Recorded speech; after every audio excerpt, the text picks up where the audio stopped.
Don't know what I deal with every night. I don't. Actually, I don't. That's really insensitive. Your kids not help. I think you don't have the compassion because you don't want the compassion to seem like you're guilty. I'm not guilty. I'm not saying you are, but you do that old. You might look like you are. Oh, you clean up good. I got you looking just right. Disgraced attorney Tom Girardi, the arrogant husband of the Real Housewives of Beverly Hills star Erika Jayne, is headed to prison. A judge sentenced the 86-year-old disbar lawyer to 7 years behind bars for leading a years-long fraud. She got booed at Bravo. Her lawyer just got accused of stealing co-money. And Tom's victims, they're still waiting for justice while she parties in Vegas. Erika Jayne's nightmare is spiraling out of control. And the new allegations will make your blood boil. You thought Erika Jayne's story was over when Tom Girardi went to prison in June 2025. You thought wrong, because just this month, explosive court documents revealed her own attorney allegedly stole millions in pandemic relief funds to finance her legal defense. Tom's victims are crying out for justice. And Erika, she's launching a DJ career and dating a man nicknamed Shrek. The audacity is breathtaking. And what I'm about to reveal will shock you. Before we talk about what's happening now, you need to understand who Tom Girardi hurt. Because these aren't just numbers on a legal document, these are real people whose lives were destroyed. October 2018, Lion Air Flight 610 crashes off the coast of Indonesia. All 189 passengers die. It's a Boeing 737 MAX that had known safety issues. Boeing knew the plane was faulty and put it in the sky anyway. Within weeks of the crash, Tom Girardi's representatives arrive in Jakarta. They're knocking on doors of grieving families, handing out glossy brochures about how Tom is one of the best attorneys in America, how he's won billions for his clients, how he'll get them justice. Septiana the Mayanti lost her husband in that crash. She was left alone with 2 daughters, ages 5 and 3. She trusted Tom. She signed with his firm. Tom secured millions in settlements from Boeing. The money was wired to his accounts in February and March 2020. And then Septiana waited and waited and waited. The money never came. At least $3 million that was supposed to go to Lion Air widows and orphans disappeared into Tom's accounts.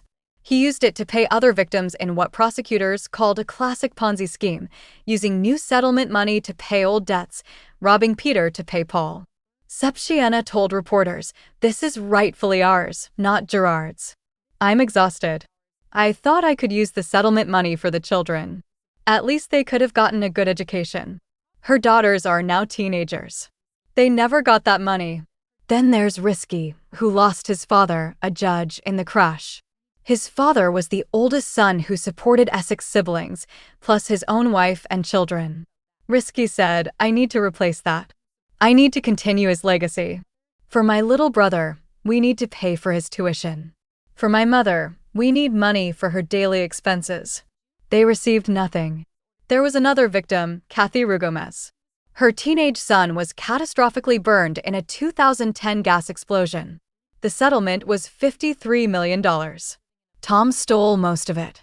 The family ultimately received just $2.5 million out of $53 million. Think about that. A burned teenager waiting for medical treatment money. And Tom took it to buy Erika diamond earrings. In June 2022, Tom was ordered to pay $2.3 million in restitution to orphans and widows. He was fined $35,000. He was disbarred. And in June 2025, at age 86, Tom Girardi was sentenced to 87 months in federal prison. That's over 7 years. For a man with Alzheimer's living in a memory care facility, it's a life sentence. But here's the gut punch. Even with Tom in prison, the victims still haven't been made whole. The money's gone. Spent on private jets, luxury cars, golf memberships, and over $25 million on Erika's entertainment company, EJ Global. $25 million of stolen client money went directly to fund Erika's music career. Fast forward to November 2025. Just days ago, a federal lawsuit drops in Florida that absolutely explodes Erika's defense. The target, James Wilkes, her longtime friend and attorney. The man who's been defending her in multiple lawsuits. the man once rumored to be romantically involved with her. The allegations are devastating. According to court documents, James Wilkes obtained 2 Paycheck Protection Program loans during the pandemic. Remember those? COVID relief funds meant to help small businesses keep employees on payroll during lockdowns. First loan, $2, $39.39. Second loan, $2,000 total, over $4.3 million in taxpayer money. But here's the problem.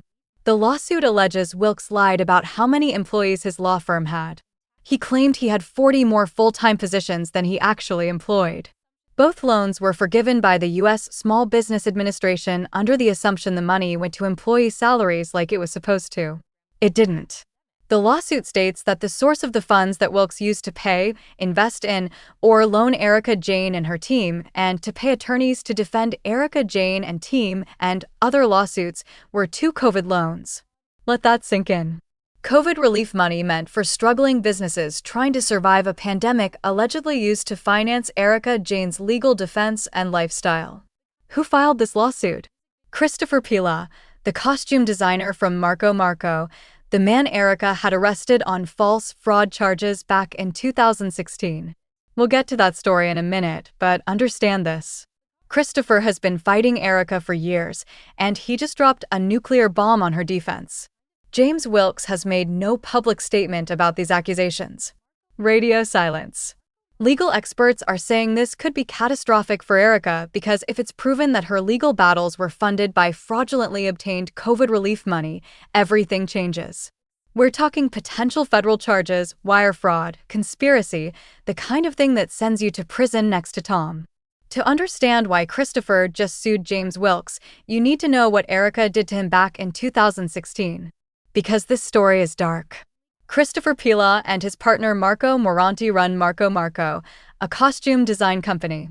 Between 2014 and 2016, they created elaborate, expensive custom outfits for Erika's performances.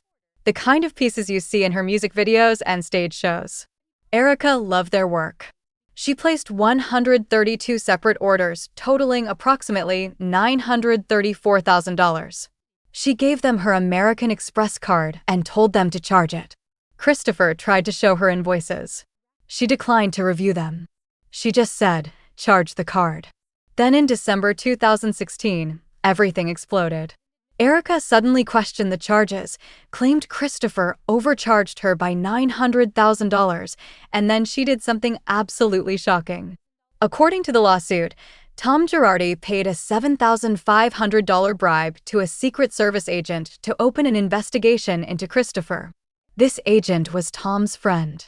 Tom had represented him in a civil case.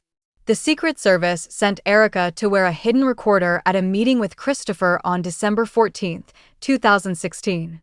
They wanted her to get him to confess to fraud. Christopher didn't admit fault because he didn't do anything wrong, but he promised to make things right because he was scared and confused. Erika and Tom then filed claims with American Express, which refunded them almost $800,000. And then Christopher was indicted on federal charges of wire fraud and aggravated identity theft. His life imploded. His business nearly collapsed. He couldn't get work. His reputation was destroyed.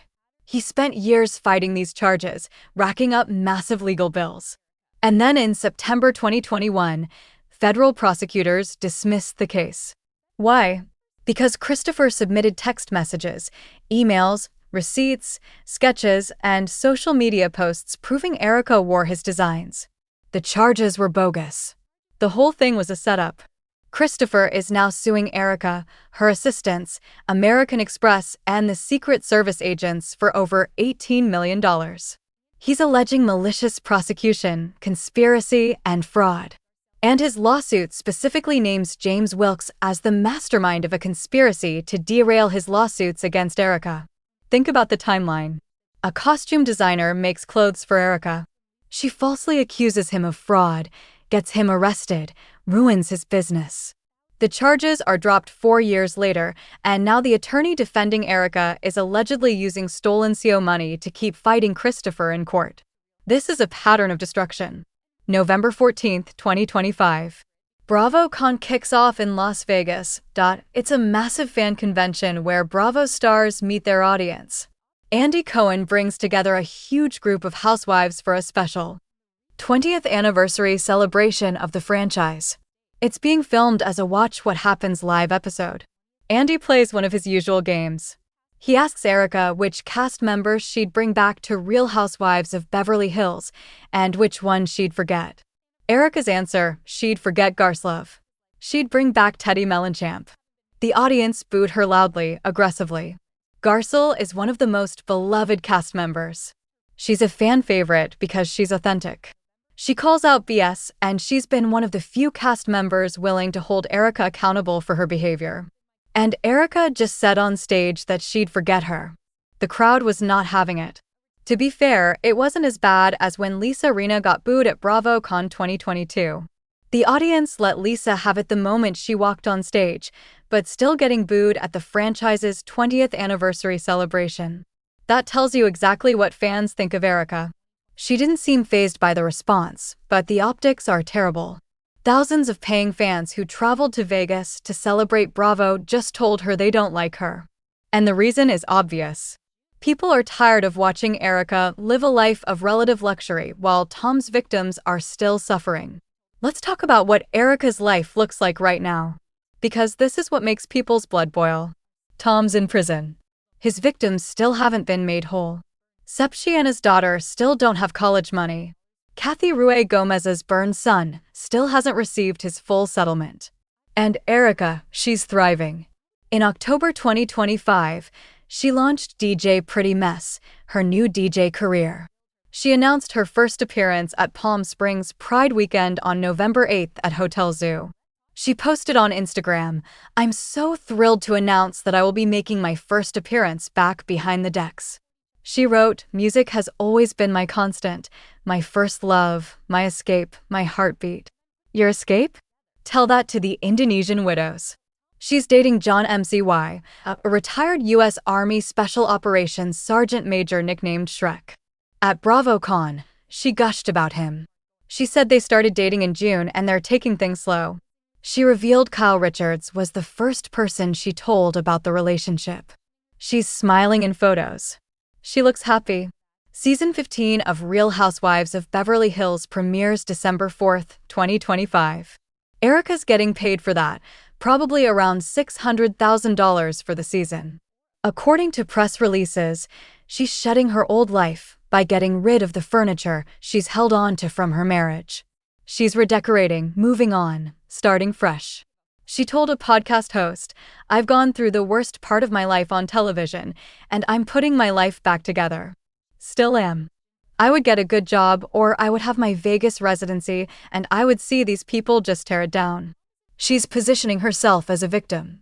A woman who's been unfairly criticized for trying to rebuild her life. Meanwhile, Tom's victims are begging for crumbs. The disconnect is staggering. On November 10th, 2025, Erika appeared on the No BS Convos with Colette podcast, and she said something surprisingly honest. "This isn't a character.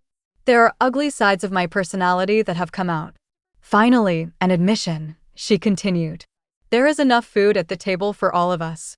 We can all support each other honestly and openly. Just because one of us succeeds doesn't mean you aren't going to." But here's where it gets twisted. She's talking about other housewives not supporting her. She's complaining that when she gets a good job or a Vegas residency, people tear it down. She's making herself the victim of jealousy, of women not supporting women. But that's not why people criticize her. People criticize her because she's living a glamorous life funded by money stolen from widows and orphans, and she shows zero empathy for the victims. During season 11, when the lawsuits first started coming out, Erika said on camera, "I don't give about anybody else but me." That quote will follow her forever, because it revealed her true character. In another episode, she suggested that Tom's victims might be lying about not receiving their money. She actually questioned whether they were telling the truth about being defrauded. The victims who had court documents, bank records, proof. The audacity is breathtaking. So, where does this go from here? Tom is in federal prison until 2032, if he lives that long. His CFO, Christopher Kamen, is serving 10 years for helping him. Tom's son-in-law is about to go on trial in Chicago for fraud. The entire empire has collapsed. Erika has never been criminally charged. Federal prosecutors specifically chose not to call her as a witness in Tom's trial.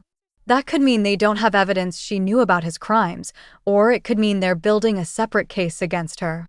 She's still facing the $24 million civil lawsuit from Tom's bankruptcy trustee. The Marco lawsuit is moving forward. Christopher is seeking $18 million in damages. With James Wills now accused of using CO funds and allegedly being the mastermind behind delaying tactics, that case could go very badly for Erika. And now there's the big question. Will federal prosecutors investigate James Wilks for the alleged COVID relief fraud? Because if they do, and if they find evidence that Erika knew her legal defense was being funded by fraudulently obtained PPP loans, she could be charged. Wire fraud, conspiracy, potentially years in federal prison. Legal analysts are already speculating. Some say the lawsuit against Wilks is strategic pressure to force Erika into settling other cases. Others say it's the beginning of a much larger criminal investigation. The U.S. Attorney's Office has said they're continuing to look into anyone and everyone who was involved in assisting Mr. Girardi. That includes Erika. Erika Jayne's story is the darkest tale in Real Housewives history. Because unlike other scandals involving drunk fights or friendship betrayals, this one has real victims. Indonesian widows raising children alone, burn victims waiting for medical treatment, orphans who lost their parents in plane crashes. And through it all, Erika has shown remarkably little empathy. She's admitted ugly sides of her personality have come out, but she frames herself as the victim of a media witch hunt, of women who won't support women, of people who are jealous of her success. Tom is in prison. He'll likely die there. But Erika is still free, still performing, still dating, still launching new careers, still living a life of relative comfort while the people Tom hurt are struggling. The new allegations about James Wilks using COVID relief funds are the latest bombshell. But they won't be the last. Because every time Erika thinks she's found solid ground, another lawsuit drops. Another allegation surfaces. Another victim speaks out. She got booed at BravoCon. Her attorney is accused of stealing pandemic relief money. Tom's victims are still waiting for justice. And Erika, she's launching a DJ career and telling podcasts that people should support her. The walls are closing in. The $24 million trial is coming. The Marco case is moving forward. Federal investigators might start looking into the COVID money allegations. She's 54 years old. She spent the last 5 years fighting legal battles while trying to maintain her celebrity career. She's exhausted and the hits just keep coming. Will she be ordered to pay back tens of millions she doesn't have? Will she be criminally charged for fraud? Will she go to prison like Tom? Or will she somehow survive all of this and emerge on the other side? Right now, survival looks increasingly unlikely because when widows and orphans are still suffering while you're dehaying at Pride events, when your lawyer gets accused of stealing co-money to fund your defense, when Bravo fans are booing you at the franchise's 20th anniversary celebration. How do you come back from that? The answer is you probably don't. This is Erika Jayne in 2025, and it's only getting worse.